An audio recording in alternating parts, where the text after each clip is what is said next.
So ಇದು ಒಂದು ಕತೆ ಆದರೆ ಇನ್ನೊಂದು ಕಡೆಗೆ ವೈಟ್ ಸ್ಕಾರ್ಪಿಯೋ ನಿಮಗೆ ಬಹಳ ಚರ್ಚೆಗಡೆ ಮಾಡಿ ಕೊಡ್ತಾ ಇತ್ತು ಯಾರ್ದಿದು ಅಂತ ಹೇಳಿ.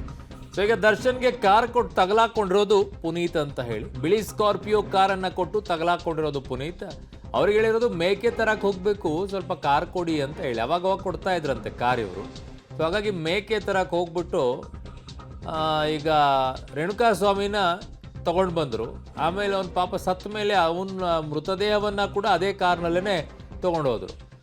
ಸೊ ಕಿಡ್ನ್ಯಾಪ್ ಮಾಡೋಕ್ಕೆ ಬಳಕೆ ಮಾಡಿದಂಥ ಕಾರು ಕೂಡ ಇದೇ ವೈಟ್ ಸ್ಕಾರ್ಪಿಯೋ. ಆಮೇಲೆ ಕೊಲೆ ಮಾಡಿ ಮೃತದೇಹವನ್ನು ಸಾಗಾಣಿಕೆ ಮಾಡಿದಂಥದ್ದು ಇದೇ ಸ್ಕಾರ್ಪಿಯೋ. ಸೊ ಹಾಗಾಗಿ ಅದನ್ನು ಈಗ ಸೀಸ್ ಮಾಡಿದ್ದಾರೆ. ಅದರ ಮಾಲೀಕರಾದಂಥ ಪುನೀತ್ ಅವರು ಈಗ ಬಂದಿದ್ದಾರೆ.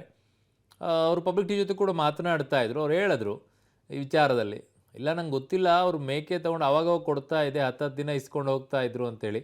ಸೊ ಏನು ಮಾತನಾಡಿದ್ದಾರೆ ನೋಡೋಣ. ಸರ್ ಅದೇ ಕೇಸಲ್ಲಿ ನಿಮ್ದೇ ಗಾಡಿ ಅಂತ ಹೇಳಿ ಕೇಳಿ ಬರ್ತಾ ಇದೆ. ಹಾ ಮೇಡಮ್, ಹೌದು, ಗಾಡಿ ನಂದೇ ಮೇಡಮ್. ಅದು ಗುರುವಾರ ಆಕ್ಚುಲಿ ನಾಗಣ್ಣ ಅವ್ರು ಫೋನ್ ಮಾಡ್ಬಿಟ್ಟು ಗಾಡಿ ಬೇಕು, ತೋಟಕ್ಕೆ ಮೇಕೆ ಎತ್ಕೊಂಡು ಹೋಗ್ಬೇಕು ಅಂತ ಹೇಳಿ ಕೇಳಿದ್ರು ಮೇಡಮ್. ಅದಕ್ಕೆ ಕೊಟ್ಟೆ ಮೇಡಮ್. ಯೂಶಲಿ ಈ ತರ ಎಷ್ಟೊಂದ್ ಸತಿ ತಗೊಂಡೋಗಿದ್ದಾರೆ ಮೇಡಮ್ ಗಾಡಿನ. ಮೇಡಮ್ ಗುರುವಾರ ಒಂದು ಸಂಜೆ 6 ಗಂಟೆ ಮೇಡಮ್. ನಾನು ಆಕ್ಚುಲಿ ಆಫೀಸಲ್ಲಿ ಇದ್ದೆ. ಬೆಳಗ್ಗೆ ಫೋನ್ ಮಾಡಿದ್ರು. ಫೋನ್ ಮಾಡಿದಾಗ ನಾನು ಹೇಳಿದೆ ಇಲ್ಲ ಆಫೀಸಲ್ಲಿ ಇದ್ದೀನಿ, ವೈಫು ಹೊರಗಡೆ ಹೋಗಿದ್ದಾರೆ ಕೆಲ್ಸದ ಮೇಲೆ ಅಂತ. ಸಂಜೆ ಸಿಗುತ್ತೆ ಅಂತ ಹೇಳಿದೆ. ಸಂಜೆ ಬಂದು ತಗೊಂಡೋದ್ರು ಮೇಡಮ್. ರಿಲೀಸ್ ಫಂಕ್ಷನ್ಸ್ ಗಳಿಗೆಲ್ಲ ಇದ್ದಾಗೆಲ್ಲ ಆಕ್ಚುಲಿ ಒಂದೊಂದ್ ವಾರ ಆ ತರ ಎಲ್ಲ ತಗೊಂಡೋಗಿದ್ದಾರೆ ಮೇಡಮ್. ಬಟ್ ಈ ಉದ್ದೇಶಕ್ಕೆ ಈ ಸತಿ ತಗೊಂಡೋಗಿದ್ದಾರೆ ಏನೋ ಹಿಂಗೆ ಅನ್ನೋದು ಅದು ನನಗೂ ಗೊತ್ತಾಗ್ತಾ ಇಲ್ಲ ಮೇಡಮ್. ನನಗೂ ಆಕ್ಚುಲಿ ಮಂಗಳವಾರ ಬೆಳಗ್ಗೆ ನ್ಯೂಸ್ ನೋಡಿದಾಗಲೇ ಗೊತ್ತಾಗಿದ್ದು ಈ ತರ ಎಲ್ಲ ಆಗಿದೆ ಅಂತ ಹೇಳ್ಬಿಟ್ಟು. ಓಕೆ, ಬಟ್ ಈಗ ನ್ಯೂಸ್ ನೋಡಿದಾಗ ಗೊತ್ತಾಗಿರುತ್ತಲ್ಲ ಸರ್ ನಿಮ್ಗೆ, ಗಾಡಿ ನಂದ್ ಗಾಡಿ ಯೂಸ್ ಮಾಡ್ಕೊಂಡಿರ್ಬೋದು, ನನ್ ಗಾಡಿ ಎಲ್ಲಿ ಬಟ್ ನಂದು ಗಾಡಿ ಯಾವ್ದು ಅಲ್ಲ ಹುಡ್ಕಕ್ಕಂತಂದ್ರೆ ಗಾಡಿ ಅಲ್ಲಿ ನನಗೆ ಭಾನುವಾರ ಬೆಳಗ್ಗೆ ಫೋನ್ ಮಾಡೋದು, ಗಾಡಿಯಲ್ಲಿ ಗೋವಿಂದನ ಮನೆ ಹತ್ರ ಇದೆ, ಕೀನು ಅಲ್ಲೇ ಗೋವಿಂದನ ಮನೆಯಲ್ಲಿ ಇದೆ ಅಂತ. ಸರಿ ಸಂಡೇ ಅಲ್ವಾ, ಸಂಡೇ ಒಂದಿನಾದ್ರೂ ಮಕ್ಕಳ ಜೊತೆ ಇರೋಣ ಅಂತ ಹೇಳ್ಬಿಟ್ಟು ನಾನು ಏನು ತಗೊಳಕ್ ಹೋಗ್ಲಿಲ್ಲ ಮೇಡಮ್. ಗಾಡಿ ಎಷ್ಟೊಂದ್ ಸತಿ ನಾನು 10 ದಿನ 15 ದಿನ ಎಲ್ಲ ಅಲ್ಲಲ್ಲೇ ಬಿಟ್ಟಿದ್ದೀನಿ ಮೇಡಮ್ ಗಾಡಿನ. ಬೇಡ ಅಂತ ಇವಾಗ ಅದೇ ಕೆಲವು ಸೋಮವಾರ ಅಂದ್ರೆ ನನ್ ಕೆಲ್ಸ ಮೇಡಮ್. ಆಕ್ಚುಲಿ ಇದರಲ್ಲಿ ನನಗೆ ನೆಸೆಸಿಟಿ ಇರ್ಲಿಲ್ಲ, ಸರಿ ನಿಧಾನಕ್ಕೆ ತಗೊಳ್ಳೋಣ ಅಂತ ಹೇಳಿ ನನ್ ಸುಮ್ಮನೆ ಅದೇ ಅಷ್ಟೇ ಮೇಡಮ್. ಬಟ್ ಅದು ಈ ತರ ಎಲ್ಲ ಆಗುತ್ತೆ ಅಂತ ಗೊತ್ತಿರ್ಲಿಲ್ಲ ಮೇಡಮ್.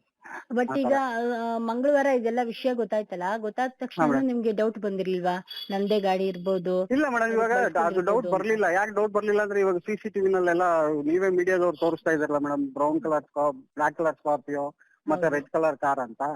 ಮತ್ತೆ ಇನ್ನೊಂದು ನಂದು ಮೇಕೆ ತಗೊಂಡು ಹೋಗಕ್ಕೆ ತೋಟಕ್ಕೆ ಅಂತ ಹೇಳಿದ್ದಲ್ವಾ, ಅದರಿಂದ ನಾನೇನ್ ಟೆನ್ಷನ್ ತಗೊಂಡಿಲ್ಲ ಮೇಡಮ್. ಇಲ್ಲ ನಿನ್ನೆ ಸಂಜೆ ಬಂದಾಗ ಆಕ್ಚುಲಿ ಏನೋ ಸ್ಟೇಷನ್ ಹತ್ರ ಬರ್ಬೇಕಾಗುತ್ತೆ ಅಂತ ಹೇಳಿದಾರೆ. ಖಂಡಿತ ಮೇಡಮ್, ಕರೆದ ಖಂಡಿತ ಹೋಗ್ತೀನಿ ನಾನು ಸ್ಟೇಷನ್. ಲಾಸ್ಟ್ ಸರ್ ನೀವ್ ಯಾವಾಗ ದರ್ಶನ್ ಸರ್ನ ಭೇಟಿ ಮಾಡಿದ್ದು? ದರ್ಶನ್ ಸರ್ನ ನಾವು ಆಕ್ಚುಲಿ ಡಿ ಕಂಪ್ನಿ ಆನಿವರ್ಸರಿ ಇತ್ತು ನಮ್ದು. ಆಕ್ಚುಲಿ ಸಾಟರ್ಡೆ ಆನಿವರ್ಸರಿ ಇತ್ತು, ಮೀಟ್ ಆಗ್ಬೇಕಾಗಿತ್ತು. ಬಟ್ ಸಾಟರ್ಡೆ ಮೀಟ್ ಆಗಿಲ್ಲ ಮೇಡಮ್. ನಾನು ಶೂಟಿಂಗ್ ಮುಗಿಸ್ಕೊಂಡು ಬರ್ತೀನಿ ಮೈಸೂರಿಂದ, ಆಮೇಲೆ ಸಿಗೋಣ ಅಂತ ಹೇಳ್ತೀನಿ. ಸೊ ಇದು ಒಂದು ಕಡೆಗೆ ಸ್ಕಾರ್ಪಿಯೋ ಕಾರ್ ತಗಲಾಕೊಂಡ್ರು. ಅವ್ರು ಹೇಳ್ತಾ ಇದ್ದು ಡಿ ಕಂಪನಿಯ ಆ್ಯನಿವರ್ಸರಿ ಇತ್ತು ಅಂತ ಸಾಟರ್ಡೆ. ಅದೇ ಸಂದರ್ಭದಲ್ಲಿನೇ ರೇಣುಕಾ ಸ್ವಾಮಿಯಿಂದ ಕೂಡ